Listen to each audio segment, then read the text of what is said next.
Welcome to the Dent Chaos video to explain how the profile fields work. So there's four different types of fields, or four different types of profiles, I should say.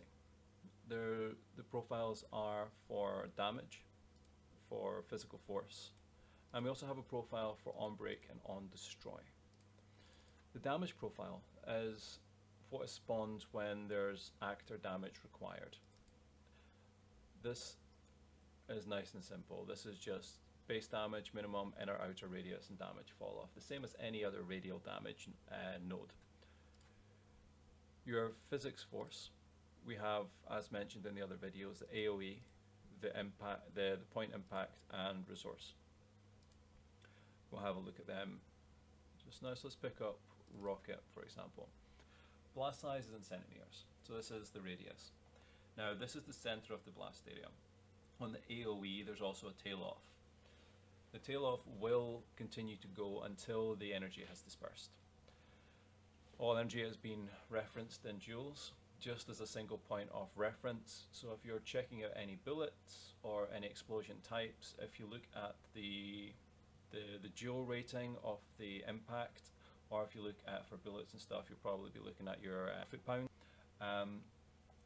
Use that number, convert it to joules, and that'll give us a constant that we can work with.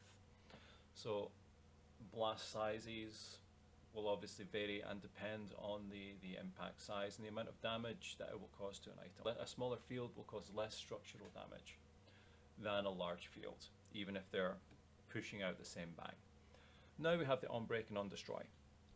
These are the ones that are actually key to deciding what's going to happen with your blueprints. So if we've got to get a standard Dent blueprint, I'm just going to navigate to this just now, click on it, browse to asset, and let's load this bad boy up. On break actions and on discovery actions. Let's pull these up. On break, on destroy, on fracture. Cool. So this is the on fracture. So what we have here is we have different options and configurations for how to handle each fracture or each break. So if we limit to 1, that will automatically call the destroy if we've limited the event to 1. If we haven't got destroy and fracture 1 set here, it will just stop reacting. You can get it to auto destroy after a set number of fractures, and to have this configuration work, set that to fracture event normal response. You can choose the type of damage field you wish to create. You have the physics and radial, you have your radial, and you have your physics. Now we also have the on break events, which will spawn some audio, some particles, or both. Now all these are controlled or set from these values here. So this is your on break particle, your physics field, your radial damage, and your on break sound. Now, one thing to be clear about, I mentioned this in the previous video, but the disable field on break, in case you've not seen the field about the auto anchor, the video about the auto anchor, then this will disable the anchor that is affecting that geometry collection upon fracture or upon destroy. Okay.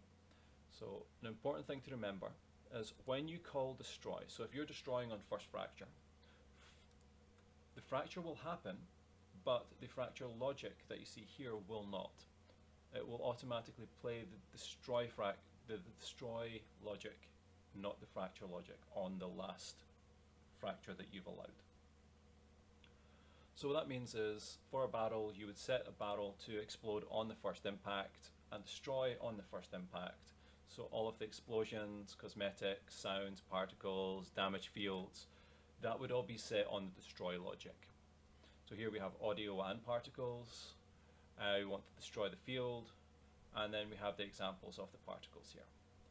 So to be clear, the particles that are spawned are Niagara particles, and the ones called from here and also on the break do not use the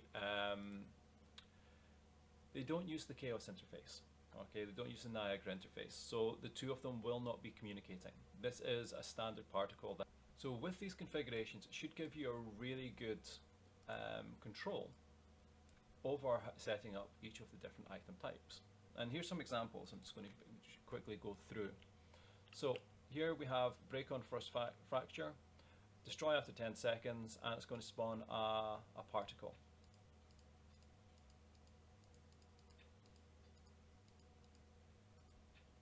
Now we have damage fields. So you can see this has happened. These three have destroyed each other, and it's also affected the one across here. So I'll just reload that here. So these ones are AoE damage. These are actually actor damage as you would do from a normal weapon. So we blow these up. This is the damage that they've registered here for point and AoE. This is completely controllable, and all the configurations that you have. So this box won't destroy after 1 hit, it'll destroy after 8 hits, but the auto anchor will disappear. Now hopefully this clarifies how to use the profiles, or a rough understanding of how they work. If you've got any questions or queries, reach out on Discord, leave a comment below. So thanks for watching, take care.